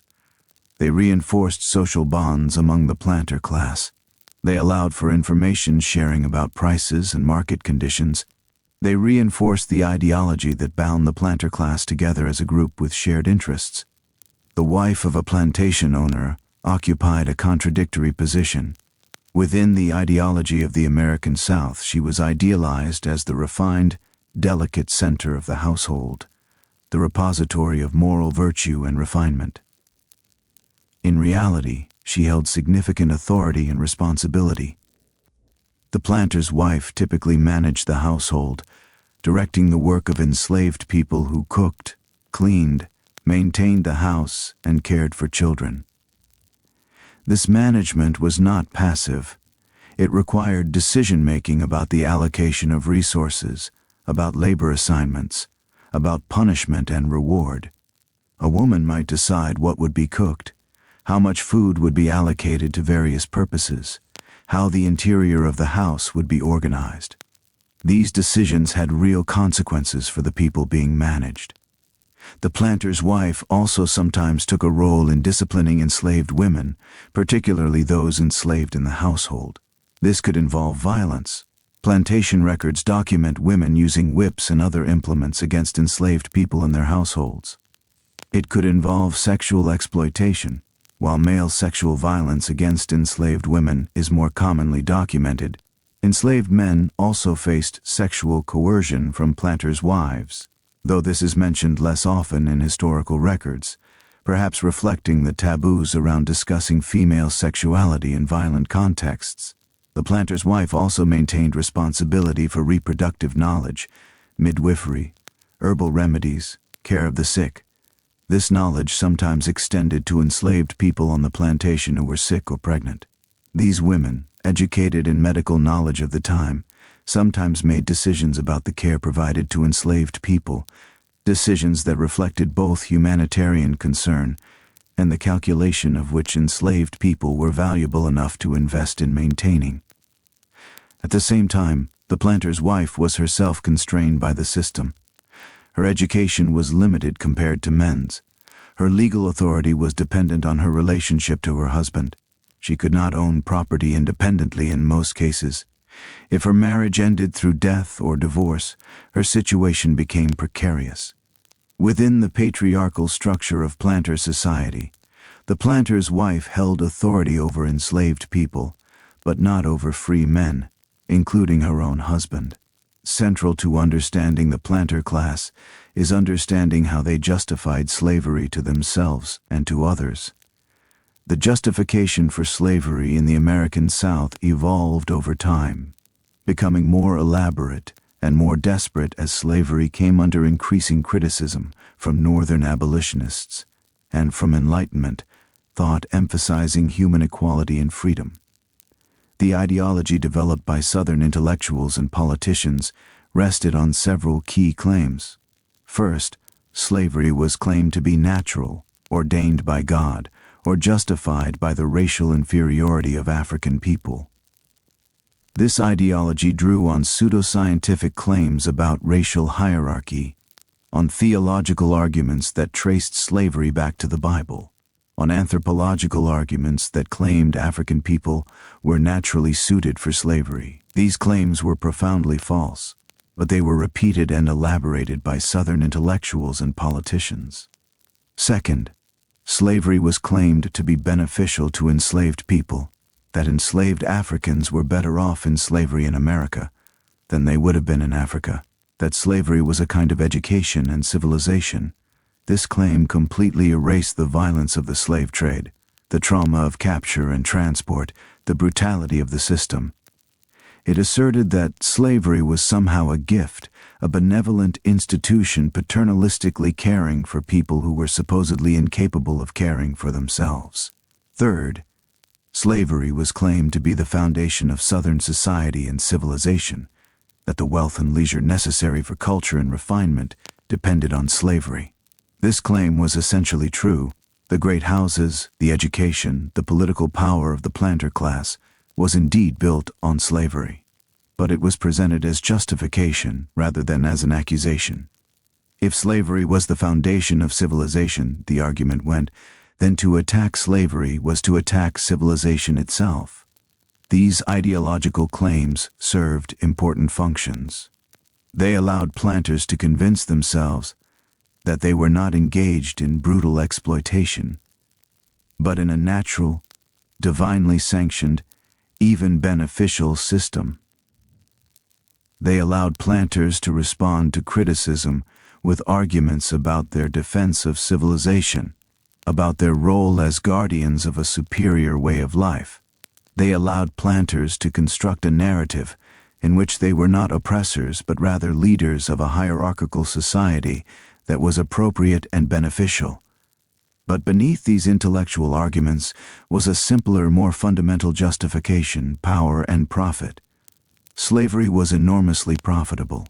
The wealth accumulated by planters through slavery was used to build great houses, to educate children, to accumulate political power, to create a particular kind of lifestyle. The planters benefited materially and politically from slavery, and this material interest was the deepest foundation of their commitment to the system. The ideology was constructed to justify this material interest, not the other way around. The wealth created by rice plantations in the Lowcountry was staggering. In the 18th and early 19th centuries, rice plantations represented one of the most profitable enterprises in North America. The wealth accumulated was comparable to or exceeded that generated by cotton plantations, and it occurred earlier in the period of American settlement and economic development. This wealth was created through a particular economic calculus: the cost of enslaving a person, the initial purchase price on the slave market, the food and clothing and minimal housing required to keep that person alive was substantially less than the value that could be extracted from that person's labor. The difference between the cost and the value created represented the profit. With hundreds of enslaved people on a plantation, this profit margin scaled to massive amounts. The rice plantations operated on particular seasonal rhythms. The rice had to be planted at particular times, maintained through the growing season, and harvested at particular times. This created periods of intense labor demand.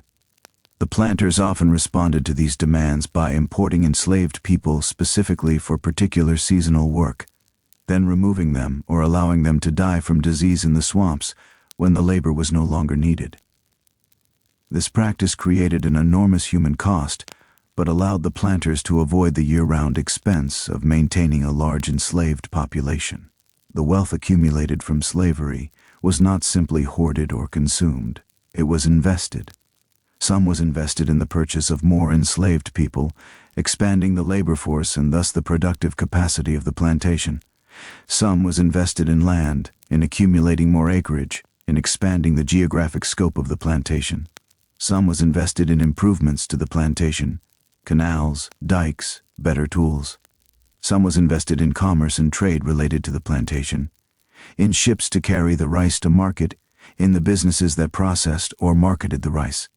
Some of the wealth was invested in the political and social institutions of the planter class. Wealthy planters could afford to send their children to elite schools, often in the North or in Europe.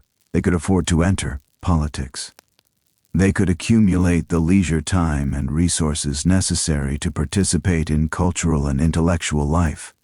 The wealth of slavery thus created not just personal luxury, but also the material basis for the planter class's dominance in Southern politics and culture.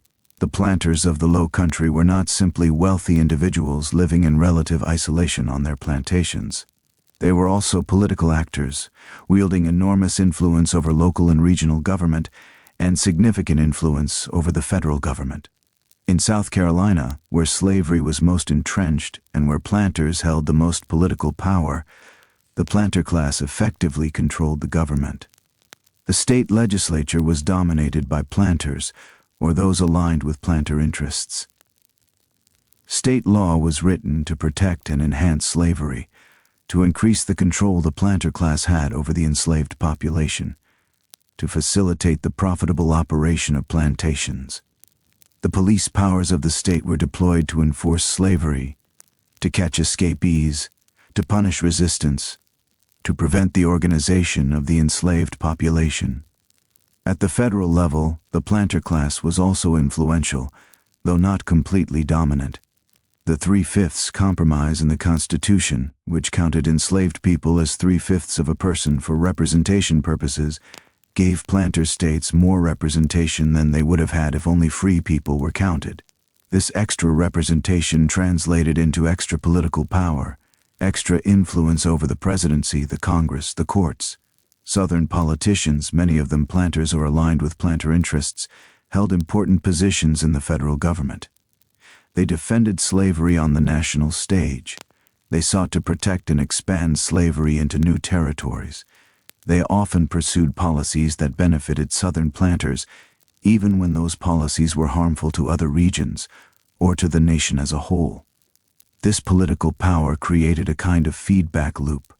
The political power allowed Southern planters to defend slavery, to prevent the limitation or abolition of slavery, to ensure that the system continued to operate. The continuation of slavery generated wealth, which further enhanced the political power of the planter class. The system was self-reinforcing, difficult to disrupt from within or without. Despite their wealth and political power, the planter class was perpetually anxious. The fundamental vulnerability of their system was that it depended on maintaining control over a population that vastly outnumbered them, a population that was actively resisting that control, a population that would certainly rebel given the opportunity. This anxiety took concrete form in various ways. Communication between plantations was restricted. Enslaved people were not supposed to gather in groups. Movement away from the plantation was restricted. The learning of skills that might facilitate resistance, particularly literacy, was discouraged or prevented. Religious gatherings that might facilitate organizing were monitored and restricted. Patrols, sometimes called slave patrols, were organized to monitor enslaved people's movements, to apprehend those who were traveling without permission, to prevent gatherings. These patrols were often manned by free white men of modest means, creating a kind of alliance between the planter class and poorer free people based on racial solidarity, the idea that all white people had an interest in maintaining racial slavery. Punishment was administered not only for actual resistance, but as a general deterrent. Public whippings, executions, and other forms of violence were displayed, meant to be witnessed, meant to communicate the consequences of resistance. The violence was not hidden in most cases, but was performative, intended to terrify and control. Military organization was also important. In Lowcountry, South Carolina, militia companies were organized and trained, supposedly for defense against external enemies, but really for internal security, for the maintenance of slavery. These militia companies could be mobilized quickly if there was a hint of uprising. They represented the capacity of the free population to organize military force against the enslaved population. The Stono Rebellion, which we discussed in segment 2, terrified the planter class precisely because it demonstrated this vulnerability, because it showed that all the mechanisms of control, the patrols, the restrictions, the punishment, could fail. In the aftermath of Stono, the planter class intensified their mechanisms of control, became more paranoid, more violent, more determined to prevent any possible future resistance. Beneath the idealistic rhetoric about hierarchy, order, and civilization was a reality of corruption, profiteering, and dark practices that would be difficult to describe even in less genteel tones. Overseers, though subordinate to planters, often exploited their position to extract profit for themselves. An overseer might cheat on the accounting, selling plantation goods for personal gain. An overseer might take sexual advantage of enslaved women, a form of exploitation that was sometimes tacitly accepted as part of the overseer's compensation. An overseer might take bribes in exchange for overlooking violations of regulations. Planters themselves engaged in practices that were extractive even by the standards of slavery. Some planters deliberately worked enslaved people to death, calculating that it was cheaper to work someone to death and buy a new one than to allow recovery from injury or illness. Some deliberately starved their enslaved workforce, accepting higher mortality rates as a cost of reducing food expenses. Some engaged in slave breeding, deliberately forcing enslaved people to reproduce specifically to generate more enslaved people for sale, treating enslaved people's reproductive capacity as a commodity to be exploited. The domestic slave trade, the buying and selling of enslaved people, was often brutal and dehumanizing in ways that even regular slavery could be. Enslaved people were taken from their homes, separated from their families, transported long distances, sold to unknown purchasers in unknown places. Slave traders, who purchased enslaved people in one region and transported them to another, were often regarded with disdain even by planters, yet the system depended on their activity. The leisure time and resources accumulated by the planter class allowed for the development of a particular kind of culture and lifestyle. Planters educated their children, built libraries, collected books and art, engaged with intellectual and cultural trends. They traveled to northern cities and to Europe. They hosted elaborate entertaining, balls and dinners, where political alliances were formed and maintained. This culture of refinement and education coexisted with the brutal reality of slavery. A planter might have read works of Enlightenment philosophy, emphasizing human equality and freedom, while simultaneously enslaving hundreds of people. A planter might have composed elegant letters about the beauties of nature or the merits of political liberty while overlooking the dying bodies of enslaved people working in swamps. This cognitive dissonance was profound, yet many planters seemed to manage it through the ideological apparatus we discussed earlier. The culture of the planter class also often emphasized honor, martial virtue, and a kind of romantic nostalgia about the past. Southern planters sometimes imagined themselves as a kind of aristocracy, drawing on medieval imagery and ideals, constructing an identity that emphasized their distinction from the new money merchants and industrialists of the North. This imagined identity was in many ways a fiction. The planter class was not an old European aristocracy, but rather a nouveau riche class that had accumulated wealth through slavery. But the fiction allowed them to imagine themselves as part of a tradition of elevated, civilized living. The American Civil War ended slavery as an institution, but it did not end the effects of slavery.